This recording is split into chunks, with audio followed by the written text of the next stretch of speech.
ہمارے یہاں شادیوں میں ڈی جے بجتا ہے، مسلمان کی شادی میں ڈی جے بج رہا ہے، ناچ گانا ہو رہا ہے، یہ شرم کی بات ہے میرے پیارے ساتھی، اور یہ اس پبلک اور اس عوام کے لیے بھی شرم کی بات ہے۔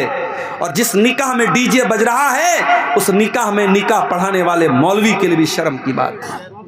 ہمارے بنارس میں بھی ایک دور تھا جب شادیوں میں بینڈ باجا بجتا تھا، لیکن علماء نے مل کر کے آپس میں طے کیا کہ جہاں شادی میں بینڈ باجا بجے گا ہم نکاح نہیں پڑھائیں گے، ہم شامل نہیں ہوں گے۔ سارے علماء جب متحد ہو گئے، قوم کی اتنی ہمت نہیں تھی سارے علماء سے پنگا لے سکے، آخر حالات بدلے اور آج بنارس میں آپ چلے جائیے، ٹھیک ہے اور برائیاں آپ کو ملیں گی، مگر شادی کے پر کہیں بھی آپ کو مسلمان کی شادی میں کہیں بینڈ باجا اور ڈی جے وغیرہ نہیں ملے گا۔ عجیب و غریب بات ہے میرے بھائی، مسلمان کی شادی میں بینڈ باجا بج رہا ہے، ڈی جے بج رہا ہے۔ مسلمان کی شادی میں ہلدی کی رسم ہو رہی ہے، مسلمان کی شادی میں تلک کی رسم ہو رہی ہے، مسلمان کی شادی میں منگنی کی رسم پہ دعوتیں ہو رہی ہیں۔ اللہ کے واسطے میرے پیارے ساتھیوں، امت بہت پریشان ہے، امت بہت پریشان ہے۔ امت کے کتنے بچے بھوک سے مر رہے ہیں، امت کی کتنی بیٹیاں غربت کی وجہ سے ان کی شادیاں نہیں ہو رہی ہیں، امت کے کتنے ٹیلنٹڈ بچے پیسہ نہ ہونے کی وجہ سے اپنی تعلیم چھوڑ رہے ہیں۔ اگر آپ کے پاس پیسہ بہت زیادہ ہے، پیسہ خرچ کرنے کے بہت راستے ہیں، نکاح کو آسان کرو میرے پیارے ساتھیوں۔ میں حیدرآباد بھی تقریر کرنے گیا تھا، وہاں پر بھی میں نے کہا حیدرآباد میں شادی ہوتی ہے، ایک شادی میں 20 طریقے کا کھانا بنتا، میں نے وہاں پر بھی کہا ایک طریقے کا کھانا بناؤ میرے بھائی، 19 طرح کا 20 طریقے کا کھانا نہ بناؤ، ایک طریقے کا کھانا بناؤ، 100 لوگوں کو کھلا دو، ضروری نہیں 1000 لوگوں کو کھلایا جائے۔ شادی کو آسان کرو، سمپل کرو۔ اللہ کے پیارے نبی نے فرمایا ان اعظم النکاح برکتن ایسرہ مؤونتن، سب سے زیادہ برکت والا نکاح وہ ہے جس میں سب سے کم خرچ کیا جائے۔ آپ نے یہ بھی فرمایا اذا خطب الیکم ممن ترضون دینہ وخلقہ، جب تمہاری لڑکی کے لیے ایسا رشتہ آ جائے، لڑکا دیندار ہے، لڑکا بااخلاق ہے، فزوجوہ، تو تم اپنی لڑکی کی شادی اس سے کر دو۔ ہمارے یہاں تو نہیں صاحب، ہم شیرشاہ آبادی ہیں تو شیرشاہ آبادی میں ہی کریں گے، ہم انصاری ہیں تو انصاری میں ہی کریں گے، ہم شیخ ہیں تو شیخ میں ہی کریں گے۔ یہ برادری واد کہاں سے آیا میرے بھائی؟ جب ہم یہ عقیدہ رکھتے ہیں سب آدم کی اولاد ہیں، سب حوا کی اولاد ہیں، اور ایک ہی فیملی اور ایک ہی پریوار سے نکلے ہیں، تو پھر کون اونچا کون نیچا اور کون فلاں برادری کون؟ یہ برادری واد کی بنیاد پر اپنے آپ کو آپ نے اونچا سمجھ لیا۔ آج کتنی جگہوں پر برادری کی وجہ سے رشتے نہیں ہو رہے ہیں اور برادری کی وجہ سے جوان لڑکیوں کی زندگی برباد ہو رہی ہے۔ میرے پاس لکھنؤ کی ایک لڑکی کا میسج آیا فیس بک کے اوپر، اس نے کہا مولانا میرے لیے دعا کیجیے۔ میں نے کہا کیا مسئلہ ہے؟ اس نے کہا میں قریشی برادری سے تعلق رکھتی ہوں۔ قریشی برادری آپ جانتے ہوں گے، جو گوشت کا کام کرتے ہیں، جن کو ہمارے یہاں قصائی بولتے ہیں، وہ عام طور سے وہ اپنا سرنیم قریشی لکھتے ہیں، قریشی برادری کو۔ اس نے کہا مولانا میں قریشی برادری سے تعلق رکھتی ہوں، میں اہل حدیث ہو چکی ہوں، میرا بھائی بھی اہل حدیث ہو چکا ہے، ہم قرآن و حدیث کو فالو کرتے ہیں، ہمارا باپ بدعتی ہے، ماں بدعتی ہے، خاندان بدعتی ہے، قبروں پر سجدہ کرنے والے لوگ ہیں۔ میں چاہتی ہوں میری شادی ایسے گھر میں ہو جہاں قرآن و حدیث پر عمل ہوتا ہو، شرک نہ ہوتا ہو، بدعت نہ ہوتی ہو، لیکن میرے باپ کا کہنا ہے کہ میں قریشی ہی برادری میں کروں گا، اور مجھے پورے لکھنؤ کے اندر کوئی قریشی برادری کا ایسا انسان نظر نہیں آتا، کوئی ایسا رشتہ نہیں ملتا جہاں قرآن و حدیث پہ چلنے والے لوگ ہوں۔ وہ لڑکی بیچاری اپنا درد پیش کر رہی تھی اور میرے پاس اس کو سوائے تسلی دینے کے میرے پاس کوئی الفاظ نہیں تھے۔ یہ حالات ہماری قوم کے ہیں، کتنی برادریاں ہیں جس میں ہمارے اہل حدیث بھائی اور بہن کم ہیں، اور ان کے لیے رشتے کی بات آتی ہے تو خاندان اور برادری کا دباؤ ہوتا ہے کہ آپ کو برادری کے اندر ہی کرنا ہے۔ یہ برادری واد کہاں سے آیا میرے پیارے ساتھیوں؟ ہمیں اور آپ کو اس کی جڑوں کو بھی توڑنے کی ضرورت ہے۔ جب ہم یہ عقیدہ رکھتے ہیں یا ایھا الناس انا خلقناکم من ذکر و انثی وجعلناکم شعوبا وقبائل لتعارفوا، اے لوگو تم ایک ماتا پتا کی اولاد ہو، ایک ماں باپ کی اولاد ہو، آدم اور حوا کی اولاد ہو، وجعلناکم شعوبا وقبائل، تمہاری برادریاں الگ الگ ہیں، تمہارے قبیلے الگ الگ ہیں، یہ اس لیے نہیں ہے تاکہ تم ایک دوسرے کے اوپر فخر کرو، لتعارفوا، یہ تو جان پہچان کے لیے یہ سرنیم بنائے گئے، یہ برادریاں بنائی گئیں، یہ بس جان پہچان کے لیے بنائی گئی، ان کی بنیاد پر کوئی کسی کے اوپر فخر نہیں کر سکتا ہے۔ شادی بیاہ میں آج برادری واد نے بھی میرے پیارے ساتھیوں بہت نقصان کیا اس امت کا۔ نکاح کو آسان کرو اور اپنے نکاح سے یہ ڈی جے کی رسم کو نکال کے باہر پھینکو۔ اپنے گاؤں میں بیٹھ کے طے کر لو، جو گاؤں کے مکھیا ہیں، جو گاؤں کے سردار ہیں، جو گاؤں کے ذمہ دار لوگ آپس میں بیٹھ کے طے کر رہے ہیں جس کی شادی میں ڈی جے بجے گا ہم سب نہیں جائیں گے اس کی شادی میں۔ علماء طے کر لیں ہم نکاح پڑھانے نہیں جائیں گے انشاءاللہ۔ دیکھو 1 سال ایسا کر کے دیکھو، انشاءاللہ یہ برائی آپ کے علاقے سے ختم ہو جائے گی۔ اپنے بچوں کی صحیح ٹائم پہ شادی کرو میرے ساتھی۔ اللہ کے نبی نوجوانوں کو خطاب کر کے فرماتے ہیں، یا معاشر الشباب من استطاع منکم الباءۃ فلیتزوج، اے نوجوانوں جب تم شادی کے قابل ہو جاؤ تو تم نکاح کر لو، فإنہ اغض للبصر، نکاح کرنے سے تمہاری آنکھیں جھک جائیں گی، وأحسن للفرج، اور تمہاری شرمگاہ کی حفاظت ہو جائے گی۔ انسان اپنی آنکھوں کو اگر بچانا چاہتا ہے بد نظری سے اور اپنی شرمگاہ کو بچانا چاہتا ہے زنا سے، اللہ کے نبی طریقہ کیا بتا رہے ہیں؟ روزہ رکھ کر کے زنا سے نہیں بچ جائے گا، نبی نے فرمایا تقریریں سن کر کے زنا سے نہیں بچ جائے گا، نبی نے کیا فرمایا؟ نکاح کر لو، اگر نکاح کی طاقت ہے نکاح کر لو، نکاح کرنے سے وہ انسان زناکاری سے بچ جائے گا میرے پیارے ساتھی۔ تو اسلام وہ دین ہے میرے پیارے ساتھیوں جو ہمیں نکاح کرنے پر ابھارتا ہے۔ کیوں؟ کیونکہ عورت کی ہمیں ضرورت ہے، عورت کی محبت اللہ تعالیٰ نے نیچرل ہمارے دل میں ڈالی ہے۔ والبنین، اولاد کی محبت، بیٹے کی محبت بھی تمہارے دلوں میں ڈالی گئی ہے۔ جس کے گھر میں اولاد نہیں ہے اس سے جا کر کے پوچھو، وہ لاکھ اوپر سے کہہ دے کہ مجھے کوئی کمی نہیں ہے، مگر جب دوسرے کے گھر میں وہ بچوں کو کھیلتا ہوا دیکھتا ہے اس کا بھی دل میں چلتا ہے کہ میرے گھر میں بھی اولاد ہوتی۔ اولاد کی محبت اور اولاد میں بیٹے کی محبت اللہ تعالیٰ نے دل میں ڈالی ہے۔ کسی کو صرف بیٹیاں ہی بیٹیاں ہیں، اس سے پوچھو بھائی تم کو بیٹا چاہیے کہ نہیں چاہیے؟ اگر بھائی آج کا زمانہ تو ایسا ہے کہ آپریشن ہو جاتا ہے، ایک آپریشن ہوا، 2 آپریشن ہوا، اس کے بعد تو ڈاکٹر لوگ بولتے بھائی اب تو آپریشن نہیں ہو سکتا، 2-3 آپریشن کے بعد تو معاملہ ختم ہو جاتا ہے۔ اب جس کو صرف بیٹیاں ہیں اس سے پوچھو بھائی تمہیں بیٹا چاہیے، تو وہ اوپر سے تو کہے گا نہیں یار لڑکیاں آج کے دور میں کافی ہیں، یہ ہے وہ ہے، مگر دل میں کہیں نہ کہیں بیٹے کی کمی کا احساس ہوتا ہے۔ میں یہ نہیں کہہ رہا ہوں کہ بیٹیاں نعوذ باللہ بیٹیوں کا درجہ بیٹوں سے کم ہے، میں ایک نیچرل بات بتا رہا ہوں کہ بیٹے کی محبت اللہ قرآن میں کہہ رہا ہے کہ بیٹے کی محبت تمہارے دل میں ڈالی گئی، بیٹے کی ضرورت پڑتی ہے انسان کو۔ والقناطیر المقنطرۃ من الذھب والفضۃ، اور سونے چاندی کے خزانوں کی محبت، مال و دولت کی محبت بھی تمہارے دل میں ڈالی گئی ہے۔ جتنی بھی دولت تم کو مل جائے لیکن تمہارا پیٹ بھرنے والا نہیں ہے، کل تک جو 10,000 روپیہ مہینہ کما رہا تھا، بڑی مشکل سے گھر چلا رہا تھا، دعا کر رہا تھا اے اللہ میری آمدنی بڑھا دے، اللہ نے 10,000 سے 50,000 کر دیا، اب 50,000 پہ تو اس کا پیٹ بھر جانا چاہیے، مگر 50,000 پہ بھی پیٹ نہیں بھرے گا، 1,00,000 ہو گئی اب تو پیٹ بھر جانا چاہیے، 1,00,000 سے بھی پیٹ نہ بھرا۔ اللہ کے نبی فرماتے ہیں لو کان لابن آدم وادیان من ذہب، اگر آدم کے بیٹے کے پاس سونے کی 2 وادیاں آ جائیں، لبتغا ثالثا، تو وہ تیسرے کی تمنا کرے گا، اسے تیسری بھی چاہیے۔ 2 وادی مل گئی، سونے کے 2 پہاڑ مل گئے، اس سے پیٹ نہیں بھرے گا، اسے تیسری بھی وادی چاہیے، تیسرا بھی پہاڑ چاہیے۔ اور آگے اللہ کے نبی فرماتے ہیں ولا يملأ جوف ابن آدم الا التراب، انسان کے پیٹ کو اگر کوئی چیز بھر سکتی ہے تو قبر کی مٹی بھر سکتی ہے۔ جب قبر میں جائے گا وہی جا کر کے پیٹ بھرے گا، دنیا میں کبھی پیٹ نہیں بھر سکتا۔ اللہ کہہ رہا ہے کہ اے انسان تیرے دل میں مال کی محبت، سونے کی محبت، چاندی کی محبت تیرے دل میں ڈال دی گئی۔ والخیل المسومۃ، اور انسان کے دل میں گھوڑوں کی محبت ڈال دی گئی ہے، گھوڑے کی محبت اس کے دل میں ڈال دی گئی ہے۔ کیسے گھوڑے؟ جو نشان لگے ہوئے گھوڑے۔ عرب میں ایک گھوڑا ہوتا تھا جس پر نشان لگا ہوتا تھا، وہ بڑا بہترین گھوڑا ہوتا تھا۔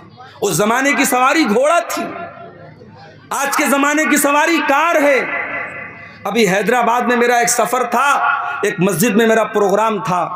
اب ایک نوجوان کا فون آیا، مولانا میں نے نئی گاڑی خریدی ہے، میں آپ کو اپنی گاڑی سے مسجد تک لے کے آنا چاہتا۔ اب میرے جو میزبان تھے جو مجھے لے کے گئے تھے، انہوں نے کہا مولانا آپ کو میری گاڑی سے چلنا پڑے۔ میں نے کہا بھیا کسی کی بھی گاڑی سے جانا تو ہے، چلو وہ نوجوان بیچارہ نوجوان لڑکا اس نے نئی گاڑی لی، چلو اس کا دل رکھ لیتے ہیں، اس کا حوصلہ نہ ٹوٹے۔ اب وہ جو ہے صاحب مرسڈیز گاڑی اس نے لی تھی۔ مرسڈیز گاڑی پتہ نہیں، لوگ بتاتے کہ 1.5 کروڑ کی گاڑی آتی ہے۔ وہ گاڑی وہ لڑکا لے کے آیا، اس نے کہا مولانا آپ بیٹھیے میری گاڑی پر، مجھے بڑی خوشی ہوگی۔ 1.5 کروڑ کی لوگ گاڑیاں لیتے ہیں میرے بھائی۔ گاڑی اور سواری آج کے زمانے میں شان و شوکت اور اسٹیٹس سمبل بن چکی ہے۔ اللہ نے کہا کہ تمہارے دلوں میں ہم نے ڈالا ہے گھوڑے کی محبت۔ اس زمانے کی سواری گھوڑے تھی، آج کے زمانے کی سواری کار ہے، آج کے زمانے کی سواری بائک ہے۔ ہمارا نوجوان لڑکا بلٹ اس کے ہاتھ میں آ جائے اور گاؤں میں جب بلٹ چلاتا ہے ایسا تیزی سے، وہ بلٹ تو کھڑ کھڑ کھڑ کھڑ آواز دیتی ہے اور ہارن اس کا بجتا ہے، پورے گاؤں میں جو ہے اپنا وہ دبدبا قائم کرتے ہوئے گاڑی سے نکلتا ہے، بائک سے نکلتا ہے، 4 ویلر سے نکلتا ہے۔ تو انسان کے دل میں، اس کے سینے میں اللہ تعالیٰ نے سواریوں کی محبت بھی ڈالی۔ وَلَنَامْ، اور اللہ تعالیٰ نے انسانوں کے دلوں میں چوپایوں کی محبت بھی ڈالی ہے۔ آپ لوگ گاؤں دیہات کے، آپ زیادہ اچھی طریقے سے سمجھتے ہوں گے۔ گائے، بیل، بکری، یہ جو چوپائے ہوتے ہیں، جو لوگ اس کو پالتے ہیں، بڑی محبت ہوتی ہے اپنے چوپائے سے۔ والحرث، اور انسان کو اپنی کھیتی باڑی سے بڑی محبت ہوتی ہے۔ 6 چیزوں کا نام اللہ نے لیا۔ عورت کی محبت تمہارے دل میں ہے، اولاد کی محبت، بیٹے کی محبت تمہارے دل میں ہے، سونے چاندی کی محبت تمہارے دل میں ہے، اور گھوڑے کی محبت تمہارے دل میں ہے، چوپائے کی محبت تمہارے دل میں ہے، اور کھیتی باڑی کی محبت تمہارے دل میں ڈالی گئی ہے۔ 6 چیزوں کا نام لینے کے بعد اللہ نے کیا فرمایا؟ ذالک متاع الحیات الدنیا واللہ عندہ حسن المآب۔ اے میرے بندو، یہ زمین، یہ جائیداد، یہ عورت، یہ دولت، یہ سب یہیں رہ جائیں گے۔ اللہ کے یہاں بہترین ٹھکانہ تم کو تبھی ملے گا جب تم اللہ کو خوش کرو گے۔ یہ سب تو دنیا کا سامان ہے، سب ٹھاٹ پڑا رہ جائے گا، جب لاد چلے گا بنجارا۔ کبھی قبر میں آپ کا بیٹا آپ کے ساتھ جائے گا کیا؟ نہیں جائے گا۔ آپ کا بیٹا آپ سے بہت محبت کرتا ہے، آپ مر جائیں گے، آپ کا بیٹا آنسو بہائے گا، روئے گا، آپ کی تعریف کرے گا، مگر آپ کا وہ بیٹا جو آپ سے اتنی محبت کرتا ہے، وہ بیٹا بھی آپ کی لاش کو 24 گھنٹے سے زیادہ اپنے گھر میں نہیں رکھے گا۔ 24 گھنٹے کے اندر کفنائے گا، مولوی صاحب کو بلائے گا، جنازے کی نماز پڑھوائے گا، آپ کو کفن کی 3 چادروں میں لپیٹ دے گا اور آپ کو قبرستان لے جا کر کے قبر کے حوالے کر دے گا۔ آپ کی اولاد، آپ کے رشتہ دار سب آئیں گے اور آپ کو مٹی دے کر کے چلے جائیں گے، ہاتھ جھاڑ کے چلے جائیں گے، کوئی قبر میں آپ کا ساتھ دینے نہیں آئے گا۔ میرے ساتھیوں، وہ مال جس مال کے چکر میں آپ نے حلال و حرام کو بھلا دیا، سود کا پیسہ آپ کے گھر میں آیا، جوا کا پیسہ آپ کے گھر میں آیا، حرام کا پیسہ آپ کے گھر میں آیا، آپ کی جیسے ہی سانس کی ڈور تھم گئی، آپ کے دل کی دھڑکن بند ہو گئی، وہ سارا پیسہ دوسروں کا ہو گیا۔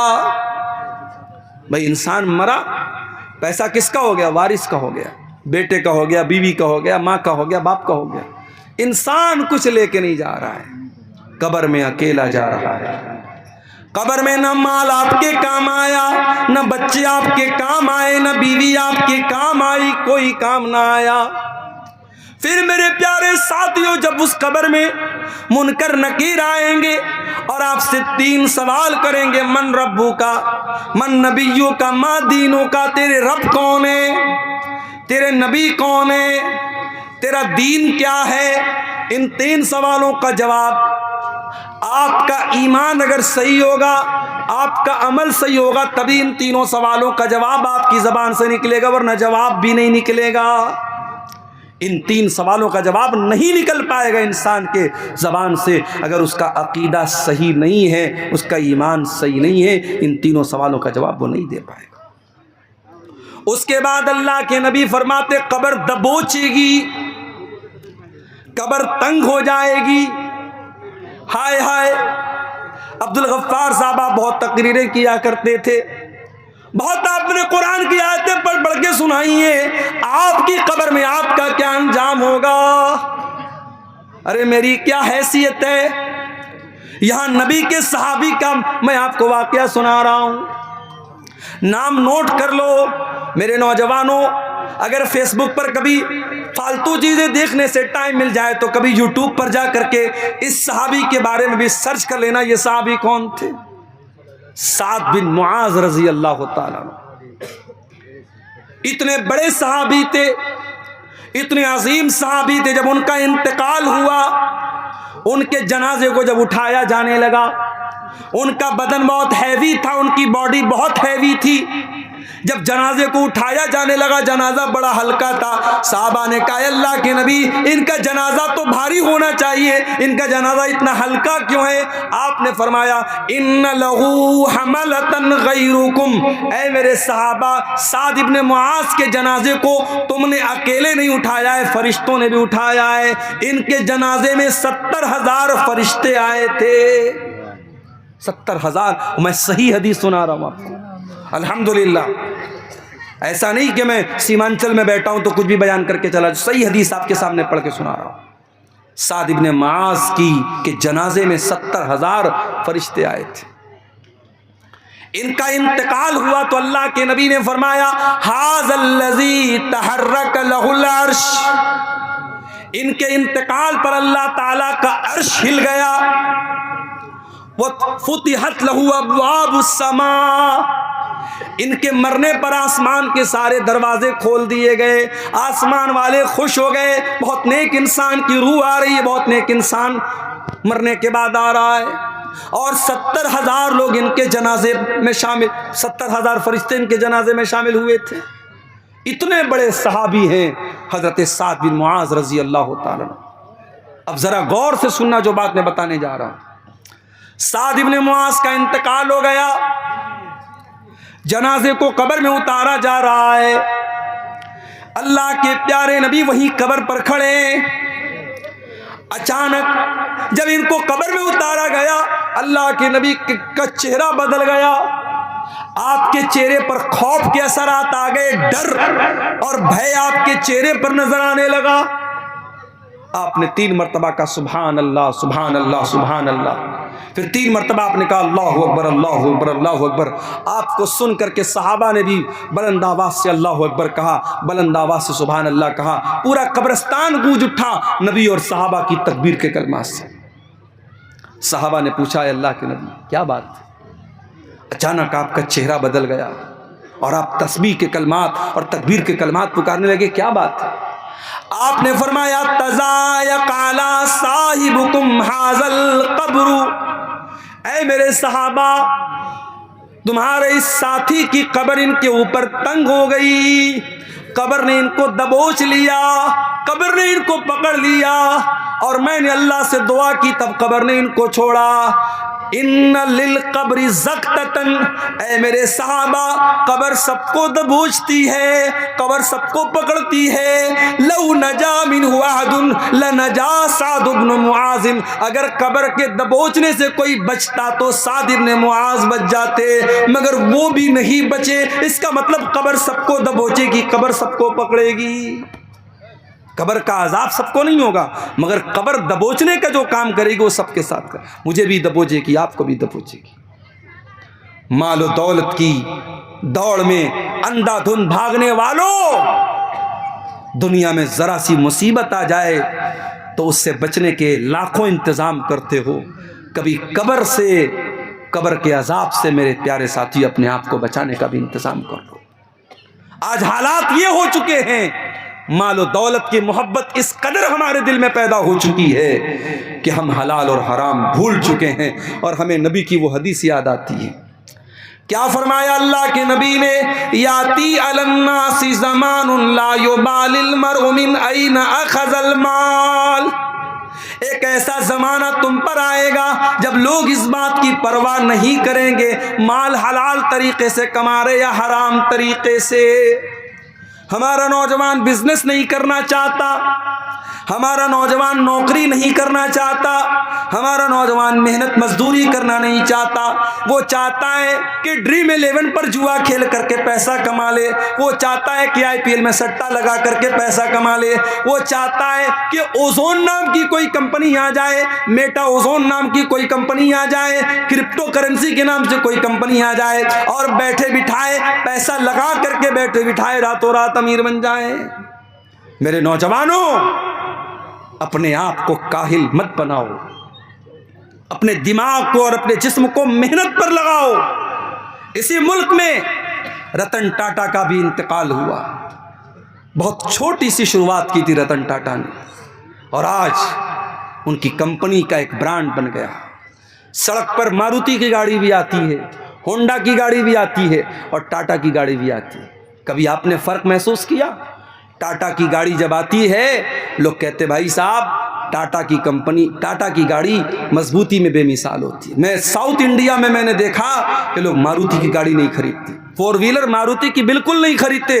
آندھرا وغیرہ میں نے دیکھا، مجھ سے لوگوں نے کہا مولانا کبھی گاڑی لینا ٹاٹا کی لینا، کیوں؟ بولے فیملی کے ساتھ آپ کو سفر کرنا ہے اگر ہمیشہ ٹاٹا کی گاڑی لینا، کیونکہ ٹاٹا کی گاڑی بہت مضبوط ہوتی ہے، بہت پریچھڑ ہوتا ہے، بہت جانچ ہوتی ہے، اس کے بعد وہ مارکیٹ میں آتی ہے۔ ایک چھوٹی سی کمپنی کھولی تھی رتن ٹاٹا نے، آج پورے بھارت کا ایک بڑا برانڈ بن گیا۔ ہم اور آپ بھی برانڈ بنا سکتے ہیں میرے ساتھیوں۔ ہمارا بھی کوئی نوجوان اگر محنت اور ہمت سے کام لے، کل اس کی کمپنی کا بھی ایک برانڈ بن سکتا ہے۔ اور اس دیش میں ہم نے دیکھا مکیش امبانی، آج جن کے یہاں شادی ہوتی ہے تو کروڑوں خرچ کرتے ہیں، ان کے بیٹے آنند امبانی کی شادی ہوتی ہے تو میڈیا میں پورا ایک واویلا مچ جاتا ہے، صاحب اتنی بڑی شادی ہو رہی ہے۔ مکیش امبانی کا باپ دھیرو بھائی امبانی دبئی میں لانڈری کا کام کرتے تھے۔ لانڈری کا مطلب سمجھتے ہیں؟ ہوٹل میں آپ جب جاتے ہیں، ہوٹل کے کمرے میں آپ کا کپڑا اگر دھلنے کے لائق ہوتا ہے تو ہوٹل والے آپ سے وہ کپڑا لے لیتے ہیں، کچھ چارج آپ کو دینا پڑتا ہے اور وہ کپڑا دھلا جاتا ہے۔ اس کپڑے کی دھلائی کا کام کرتے تھے کون؟ مکیش امبانی کے جو باپ تھے جن کا نام تھا دھیرو بھائی امبانی، اور ان کے باپ نے پھر ریلائنس کی کمپنی کھولی تھی، اور ان کے باپ نے یہ سپنا دیکھا تھا، اپنے بچوں سے کہا تھا میں چاہتا ہوں کہ بھارت میں موبائل اتنا سستا ہو جائے کہ پوسٹ کارڈ سے بھی سستا۔ اس زمانے میں جب انہوں نے دھیرو بھائی امبانی نے یہ بات کہی تھی، موبائل بہت کم تھا انڈیا میں، اور موبائل پر جب کوئی کال کرتا تھا تو کال کرنے کا بھی پیسہ بہت زیادہ لگتا تھا اور کال ریسیو کرنے کا بھی بہت زیادہ پیسہ لگتا تھا، اور اس زمانے میں پوسٹ کارڈ آتا تھا 4 آنے کا، 25 پیسے کا۔ تو کسی نے سوچا نہیں تھا کہ دھیرو بھائی امبانی کا یہ سپنا بھی پورا ہوگا، لیکن آج ہو گیا۔ آج تو آپ ریچارج کرا لیتے ہیں اور انلمیٹڈ کال کرتے ہیں۔ میرے پیارے ساتھیوں، کاروبار کرو، بزنس کرو، حلال طریقے سے پیسہ کماؤ، بہت راستے ہیں۔ یہ سود کا دھندا نہ کرو، یہ بیاج کا دھندا نہ کرو، یہ حرام کے راستے نہ اپناؤ۔ میرا رب قرآن میں کہتا ہے ان الذین یأکلون الربا لا یقومون الا کما یقوم الذی یتخبطہ الشیطان من المس، جو لوگ سود اور بیاج کھاتے ہیں وہ قیامت کے دن اس طریقے سے اٹھیں گے جیسے شیطان کسی کو چھو کر کے پاگل کر دے، شیطان کسی کو چھو کر کے پاگل کر دے۔ اس طریقے کا حال کس کا ہو جائے گا؟ بیاج خور کا ہو جائے گا۔ اب سن لو، مولانا اسحاق صاحب نے کہا تھا مولانا آپ سود پر تھوڑا کھل کر کے بولیے گا۔ اب کتنا کھل کر کے بولا جائے میرے ساتھ؟ سود پر کتنا کھل کر کے بولا جائے؟ یہ سود کیا ہے ذرا اس کو سمجھ لیجئے۔ مان لیجئے میں نے آپ کو 100 روپیہ دیا، بہت سمپل طریقے سے سمجھا رہا ہوں بیاج کا مطلب آپ کو۔ میں نے آپ کو 100 روپیہ دیا اور 100 روپیہ میں نے آپ کو ادھار دیا، قرض کے طور پہ دیا، اور میں نے یہ کنڈیشن لگا دی کہ آپ مجھے واپس 110 روپیہ دیں گے۔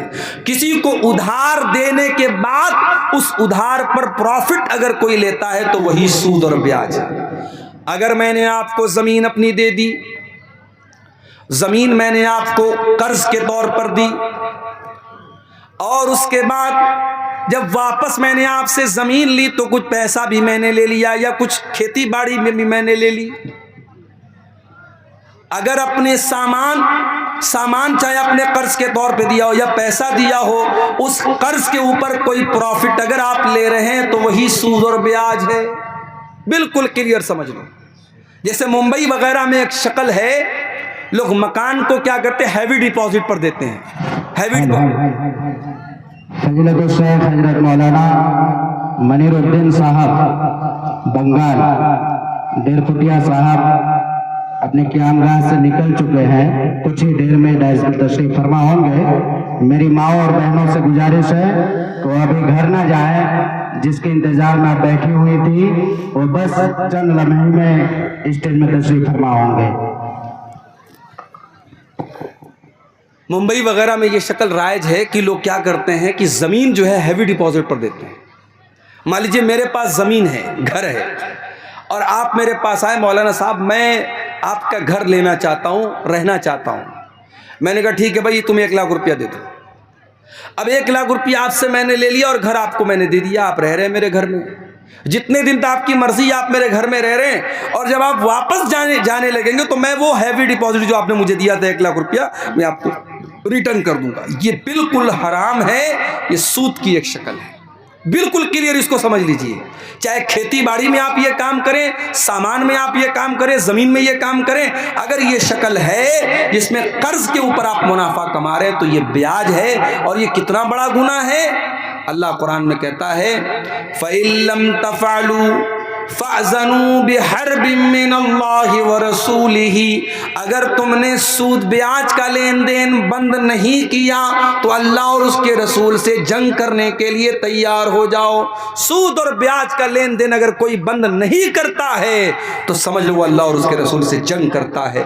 اور حاکم کی صحیح روایت میں اللہ کے نبی نے فرمایا اِنَّ لِلرِّبَا 67 بابًا، سود کے 70 سے زیادہ دروازے ہیں، ایسرها ان ينكح الرجل امه، جس میں سب سے ہلکا درجہ یہ ہے کہ انسان اپنی سگی ماں سے شادی کر لے، اپنی سگی ماں سے نکاح کر لے، اپنی سگی ماں سے زنا کر لے۔ اپنی سگی ماں سے زنا کرنا یہ سب سے ہلکا درجہ ہے سود اور بیاج کا۔ میرے پیارے ساتھیوں، آج دھڑلے سے مسلمان سود کھا رہا ہے۔ اس سود کی لعنت سے میرے پیارے ساتھیوں اپنے گھر کو بچا لو، اور یاد رکھو اللہ قرآن میں کیا کہتا ہے، یمحق اللہ الربا ویربی الصدقات، اللہ سود کو مٹاتا ہے، اللہ صدقہ خیرات میں اضافہ کرتا ہے۔ آپ نے سود کے ذریعے ایسا لگتا ہے کہ آپ پیسہ کما رہے ہیں، معاف کیجیے، آپ پیسہ کما نہیں رہے بلکہ آپ پیسہ ڈوبا رہے ہیں۔ آپ اپنے پیسے کی برکت کو مٹا رہے ہیں، آپ اپنے گھر کا سکون مٹا رہے ہیں، آپ اپنی دعاؤں کا اثر مٹا رہے ہیں۔ جس گھر میں حرام کمائی آئے گی اس گھر کی دعا بھی قبول نہیں ہوگی۔ حضرت سعد بن ابی وقاص رضی اللہ تعالیٰ عنہ مستجاب الدعوات تھے، جب بھی دعا کرتے تھے ان کی دعا قبول ہوتی تھی۔ کسی نے پوچھا اے سعد بن ابی وقاص کیا راز ہے آپ کے اس دعا کے قبول ہونے کا؟ انہوں نے کہا ما رفعت لقمتن، میں نے جب بھی کھانے کے لیے کوئی لقمہ اٹھایا ہے مجھے معلوم ہوتا ہے وہ لقمہ کہاں سے آیا ہے، حلال طریقے سے آیا ہے یا حرام طریقے سے آیا ہے، مجھے اپنی کمائی کا حساب معلوم ہوتا ہے، مجھے اپنے لقمے کا حساب معلوم ہوتا ہے۔ یہ وجہ تھی حضرت سعد کی دعاؤں کے قبول ہونے کی۔ میرے پیارے ساتھیوں، آج ہماری دعائیں کیوں ہمارے منہ پر ماری جا رہی ہیں؟ کیوں آج ہماری مسجدیں، ہمارے مدرسے، ہمارے جان و مال پر آج آفتیں ہی آفتیں ہیں، اور ہم اتنی دعائیں کر رہے اور ہماری دعائیں قبول نہیں ہو رہی ہیں؟ کہیں ایسا تو نہیں کہ ہماری کمائیوں کے حرام ہونے کی وجہ سے ایسا ہو رہا ہے؟ وہ حدیث بھی اپنے سامنے رکھیے، صحیح مسلم کی وہ حدیث جس میں اللہ کے نبی نے فرمایا اللہ تعالیٰ پاک ہے اور پاک ہی چیز کو قبول کرتا ہے۔ اللہ اللہ نے اپنے رسولوں کو بھی اسی بات کا حکم دیا، یا ایھا الرسل کلوا من الطیبات واعملوا صالحا، اے میرے رسولو پاک اور حلال چیزیں کھایا کرو۔ اور اللہ نے ایمان والوں کو بھی یہی حکم دیا، یا ایھا الذین آمنوا کلوا من طیبات ما رزقناکم، کلوا من طیبات، کلوا مما فی الارض حلالا طیبا، اے ایمان والو جو زمین میں حلال چیزیں ہیں وہ تم کھاؤ۔ ایمان والوں کو بھی حلال کھانے کا حکم دیا اور رسولوں کو بھی حلال کھانے کا حکم دیا۔ اس کے بعد اللہ کے پیارے نبی فرماتے ہیں ایک انسان بڑا لمبا سفر کر کے آتا ہے، اس کے بال پرا گندہ ہو جاتے ہیں، اس کے کپڑے میلے کچیلے ہو جاتے ہیں، اور وہ ہاتھ اٹھا اٹھا کے دعا کرتا ہے، یا ربی، اے میرے رب، اے میرے رب کہہ کے دعا کرتا ہے۔ وَمَطْعَمُهُ حرام، لیکن اس کا کھانا حرام کمائی کا، اس کا پانی حرام کمائی کا، اس کا لباس حرام کمائی کا، فَأَنَّا يُسْتَجَابُ لِذَلِكَ، ایسے انسان کی دعا کہاں سے قبول ہوگی؟ ہمارے یہاں حرام کمائی کا ایک طریقہ اور بھی ہے، رشوت کے ذریعے پیسہ کمانا۔ بہت سارے لوگ کیا کرتے ہیں، دوسرے کی زمین ہڑپ لی، دوسرے کا کھیت ہڑپ لیا، عدالت تک معاملہ گیا، انہوں نے وکیلوں کو رشوت دے کر کے، پولیس والوں کو رشوت دے کر کے اپنے حق میں، اپنے فیور میں فیصلہ کرا دیا۔ کان کھول کر کے سن لو، رشوت کے ذریعے کسی کا حق کھانے والا وہ بھی حرام خور ہے۔ اللہ قرآن میں کہتا وَلَا تَأْكُلُوا أَمْوَالَكُمْ بَيْنَكُمْ بِالْبَاطِلِ، اے لوگو، اے ایمان والو، ایک دوسرے کا مال ناجائز طریقے سے نہ کھایا کرو، وَتُدْلُوا بِهَا إِلَى الْحُكَّامِ، اور اپنے معاملے کو حاکم کے پاس نہ لے کے جایا کرو، لِتَأْكُلُوا فَرِيقًا مِّنْ أَمْوَالِ النَّاسِ بِالْإِثْمِ وَأَنْتُمْ تَعْلَمُونَ، جان بوجھ کر کے دوسروں کا مال ناجائز طریقے سے کھانے کے لیے حاکم کے پاس، عدالت کے پاس، جج کے پاس، وکیل کے پاس اپنے معاملے کو نہ لے کے جایا کرو۔ اللہ کے نبی کے پاس بھی لوگ مسئلہ لے کر کے آتے تھے، آپ نے فرمایا انما انا بشر، میں انسان ہوں، ہو سکتا ہے دو لوگ میرے پاس اپنا معاملہ لے کر کے آئیں اور ایک آدمی بہت چکنی چپڑی بات کرنے والا ہو، اس کی بات میں بڑی مٹھاس ہو اور میں اس کے حق میں، اس کے فیور میں فیصلہ کر دوں۔ دو لوگ میرے پاس کوئی چیز لے کر کے آئے ہیں، دو لوگ میرے پاس کوئی چیز لے کر کے آئے ہیں اور ایک انسان کی بات میں بڑی چکنی چپڑی بات ہے، بڑا لہن ہے اور بہت اچھے طریقے سے وہ بات کرتا ہے، ہو سکتا ہے میں اس کے حق میں فیصلہ کر دوں۔ اگر میں ایسا کرتا ہوں، کیا اعلان کرنا ہے کچھ بچی کا؟ یہ اسٹیج پر کوئی بچی دیکھیے سامنے ہے، رو رہی ہے اور پیلے رنگ کا فراک پہنے ہوئے، جن بھائی کی بچی ہو، اس کی جو بھی ماں ہے یا باپ اس جلسے میں آئے ہوں لے جائیں، بچی بہت پریشان ہے، 2 گھنٹے سے رو رہی ہے۔ اسٹیج پر موجود ہے، ماں اور باپ جو بھی ہوں گے یہاں آ کے لے جائیں اس کو۔ تو اللہ کے نبی کیا فرما رہے میرے پیارے ساتھیوں کہ چکنی چپڑی بات کرنے والے کی بات سن کر کے اگر میں نے اس کے فیور میں فیصلہ کر دیا اور وہ اس کی زمین نہیں تھی، اس کا مال نہیں تھا، غلط فیصلہ میں نے اگر کر دیا، میں انسان ہوں، مجھ سے غلطی ہو سکتی ہے، اگر میں نے ایسا فیصلہ کر دیا ہے تو وہ یہ نہ سمجھے کہ میں اس کو زمین دے رہا ہوں، انما اقطع له قطعة من النار، میں اس کو زمین کا ٹکڑا نہیں دے رہا ہوں، میں اس کو جہنم کی آگ کا ٹکڑا دے رہا ہوں۔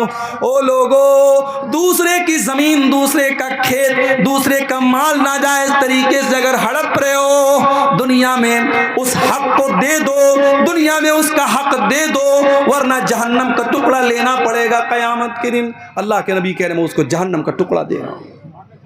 اتنا خطرناک معاملہ ہے میرے پیارے ساتھیوں۔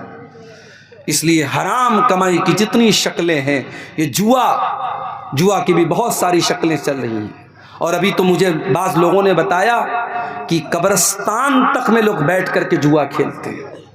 قبرستان جو عبرت کی جگہ ہے، مردوں کے دفنانے کی جگہ ہے، وہاں پر بھی بیٹھ کر کے لوگ جوا کھیلتے ہیں۔ دل اتنا کٹھور ہو چکا ہے، جوا کھیلنے کے نئے نئے طریقے اپنائے جا رہے ہیں، شراب پینے کے نئے نئے طریقے اپنائے جا رہے ہیں، نشہ کرنے کے نئے نئے طریقے اپنائے جا رہے ہیں۔ یاد رکھو میرے پیارے ساتھیوں، نتیش کمار جی شراب پر پابندی لگائیں یا نہ لگائیں، بہار کی گورنمنٹ شراب پر پابندی لگائے یا نہ لگائے، آپ کے علاقے کی پولیس شراب پر بین لگائے یا نہ لگائے، محمد رسول اللہ 1400 سال پہلے شراب پر بین لگا چکے ہیں، میرا رب قرآن میں لگا چکا ہے، اور اللہ قرآن میں آیت نازل کر چکا ہے، یا ایھا الذین آمنوا انما الخمر والمیسر والانصاب والازلام رجس من عمل الشیطان، اے ایمان والو شراب اور جوا گندی چیز ہے، شیطان کا کام ہے، ان سے بچو تبھی تم کامیاب ہو سکتے ہو،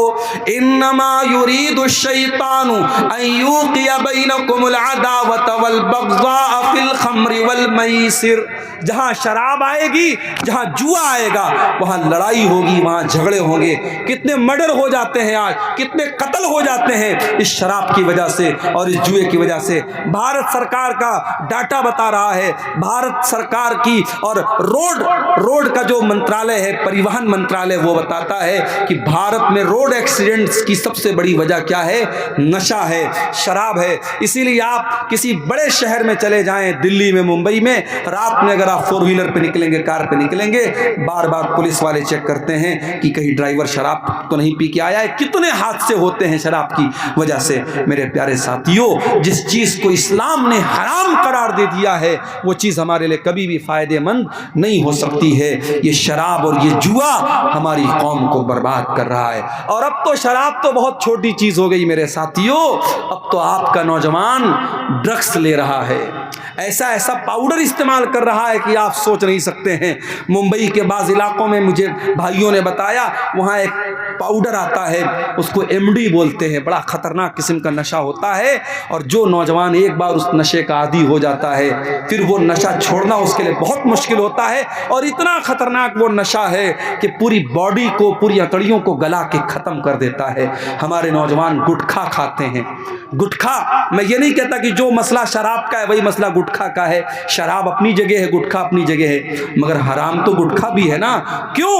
اس لیے حرام ہے، اس گٹکھا کے اندر اگر نشہ نہ بھی ہو اس لیے یہ حرام ہے، کیونکہ یہ آپ کے شریر کو کھوکھلا کر رہا ہے۔ جب اس گٹکھے کے پیکٹ پر یہ لکھا ہے کہ ٹوبیکو کازز کینسر، تمباکو سے کینسر ہو سکتا ہے، جب گٹکھا کے اوپر خود سرکار نے لکھوایا ہے اور گٹکھا کمپنی نے لکھوایا ہے، اور آپ اس گٹکھے کو کھا کر کے اپنے آپ کو کینسر کے حوالے کر رہے ہیں، معاف کیجیے، یہ شریر، یہ جسم، یہ اللہ تعالیٰ نے امانت کے طور پہ دیا ہے، اس شریر کو برباد کرنے کا ہمیں اور آپ کو کوئی ادھیکار نہیں ہے۔ اس لیے میرے ساتھیوں، میرے نوجوان ساتھیوں، گٹکھے سے بھی اپنے آپ کو دور رکھو، شراب وغیرہ سے بھی دور رکھو، ہر اس چیز سے دور رکھو جو آپ کی باڈی اور آپ کے شریر کو نقصان پہنچانے والا ہو۔ اور آگے بڑھیے، ایک اور چیز جو ہمارے سماج کو برباد کر رہی ہے بڑی تیزی کے ساتھ، مرد و عورت کے ناجائز تعلقات، زناکاری اور بدکاری سماج کو برباد کر رہی ہے، رشتوں کی مریادہ کو برباد کر رہی ہے۔ حالات یہ ہو چکے ہیں کہ محرم رشتے، جن رشتوں سے پردہ نہیں کرنا ہے عورت کو، یعنی سسر کا رشتہ، یعنی بھائی کا رشتہ، یعنی باپ اور بیٹی کا رشتہ بھی، آج بہت سارے ایسے حادثے ہو رہے ہیں کہ ان رشتوں میں بھی آج رشتے تار تار ہو رہے ہیں۔ اس قدر لوگوں کے دماغوں میں گندگیاں بھر دی گئی ہیں کہ آج محرم رشتوں کے ساتھ بھی زیادتی ہو رہی ہے، 5-5 سال کی بچیوں کے ساتھ زیادتی ہو رہی ہے۔ او لوگوں، یاد رکھو، سرکار قانون تو بنا لے گی مگر قانون کو زمین پر لاگو کون کرے گا؟ دلی میں چلتی بس میں جب ایک لڑکی کے ساتھ ریپ ہوا، پورے بھارت میں بڑا بوال ہوا، میڈیا میں بڑا بوال ہوا۔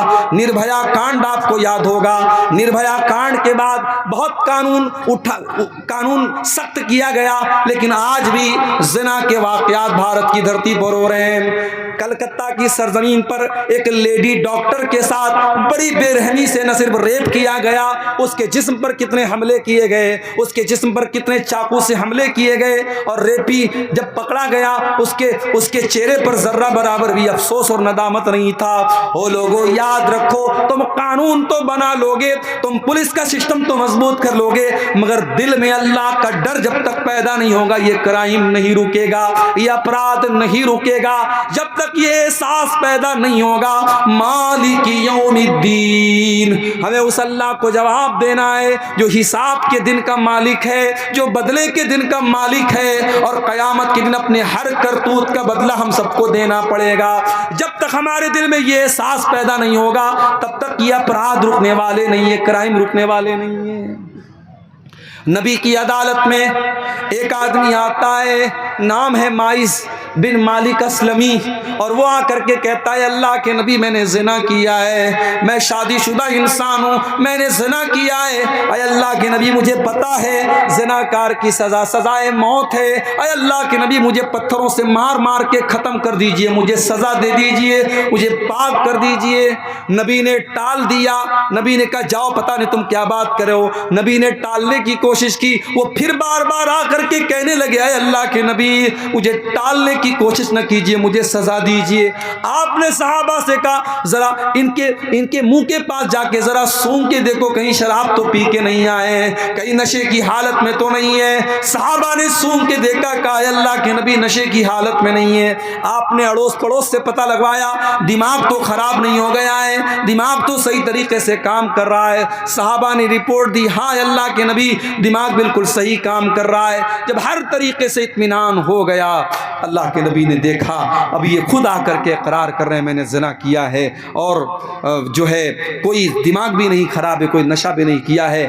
آپ نے زمین میں گڈھا کھودنے کا حکم دیا، آدھا دھڑ ان کا زمین میں ڈالا گیا اور پتھروں سے مار مار کے ان کو ختم کیا گیا۔ جب پتھروں سے مارا جانے لگا،